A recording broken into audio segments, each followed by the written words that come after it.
Have you ever really thought about how magic works in the Marvel Universe? You know, it's way more than just someone waving a wand and saying a few funny words. It's actually this super complex system with its own rules, kind of like a hidden operating system for reality itself. Today, we're going to dig right into that source code. And this quote right here, it just nails it. In Marvel, magic isn't just fantasy. It's a tool. It's a way to literally rewrite reality. Think about it like a set of cheat codes that let you bypass the normal laws of physics. And as we're about to see, if you have the right knowledge, pretty much anyone can use them. All right, so let's really dive into this idea. If you imagine the entire universe is like a giant computer program, then magic is how you get to the back end and start making your own edits. This definition is so key to understanding everything. It frames magic less as some kind of hocus pocus and way more like a different kind of science.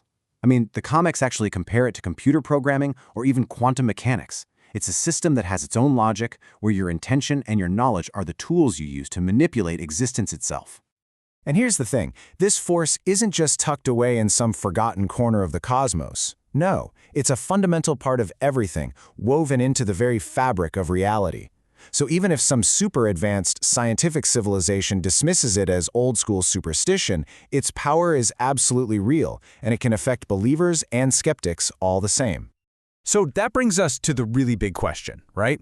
If this incredible power is literally everywhere, how do you actually get your hands on it? Where does a sorcerer's power even come from in the first place? Well, it really boils down to three main pathways. You can learn to tap into the energy from other dimensions, you can cut a deal with a seriously powerful entity, or you can just find an artifact that's already got all the magic packed inside for you.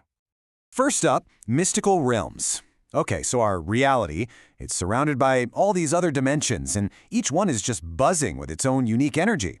A skilled sorcerer can act like a conduit. They can basically open a tap to one of these places and just channel its power. The dark dimension is a perfect example. It's an incredibly powerful source to draw from, but also incredibly dangerous. Yeah, not exactly a vacation spot.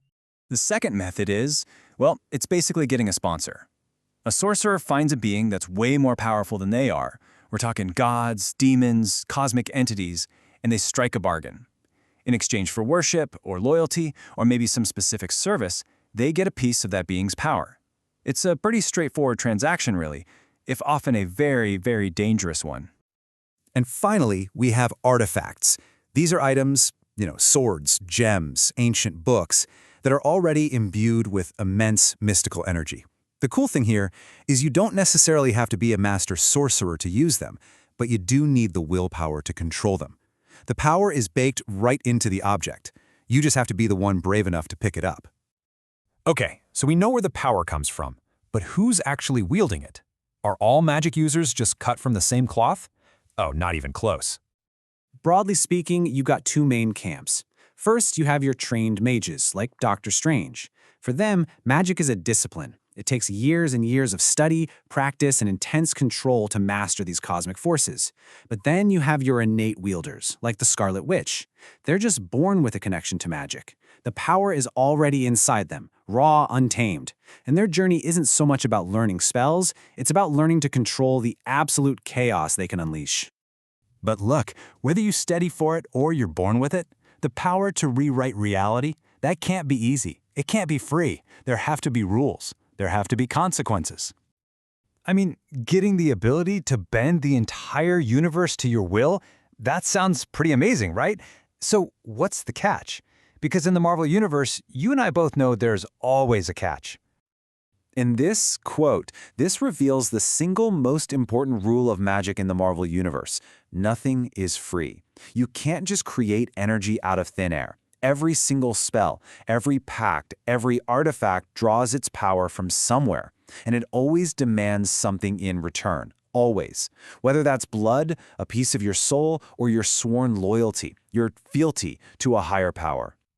And believe me, this cost is very real. Take Dr. Doom's mother, Cynthia. She made a pact with Mephisto, and the price was her eternal soul. Or look at the Ebony Blade. It grants you incredible power, sure, but the cursed sword literally drives its user to madness. This constant toll is what makes a character like Doctor Strange so compelling. He's always weighing the personal cost against the greater good, knowing every single victory comes with a price tag. The cost isn't some metaphor. It's often terrifyingly literal. So this kind of brings us full circle, doesn't it? Back to that initial idea of magic just being a different kind of science. Because as technology in the Marvel Universe gets more and more advanced, the two start to look awfully similar. This really gets to the core of it. That clear, distinct line we imagine between a wizard chanting in a sanctum and a scientist working in a lab. In the Marvel Universe, that line is getting blurrier all the time. I mean, just think about it for a second. When you have super soldiers created by a serum, time machines built with nuts and bolts, and cloning tech that can literally bring people back from the dead, are those feats really any different from a spell that does the exact same thing? The end result is the same. It's just the method that's different. So, let's just end on this thought. If magic is just a science that we don't understand yet, a set of universal rules that are just beyond our current grasp, what does that say about our own potential? What's the next cheat code for reality just waiting for us to discover?